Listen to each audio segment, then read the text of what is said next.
பிஸ்மில்லாஹிர்ரஹ்மானிர்ரஹீம். இவ்வுலக வாழ்வில் உங்களுக்கிடையே உள்ள நேசத்தின் காரணமாகவே அல்லாஹுவையன்றி நீங்கள் சிலைகளை ஏற்படுத்தியிருக்கிறீர்கள்.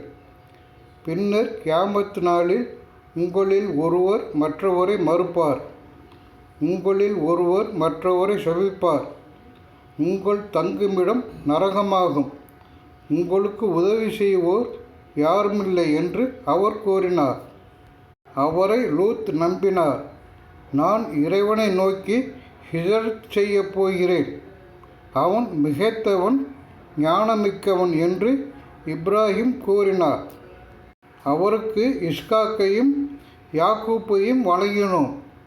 அவரது வழித்தோன்றல்களில் நபி எனும் தகுதியையும் வேதத்தையும் வழங்கினோம்.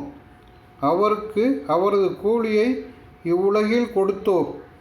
அவர் மறுமையிலும் நல்லோர்களில் இருப்பார். லூத்தையும் அனுப்பினோம்.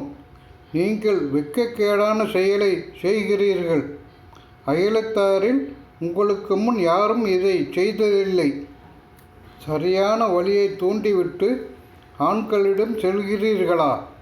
உங்கள் சபையில் அந்த வெறுக்கத்தக்க செயலை செய்கிறீர்களா என்று அவர் தமது சமுதாயத்திற்கு கூறியபோது, நீர் உண்மையாளராக இருந்தால் அல்லாஹ்வின் வேதனையை கொண்டு வருவீராக என்று கூறியதைத் தவிர வேறு எதுவும் அவரது சமுதாயத்தின் பதிலாக இருக்கவில்லை.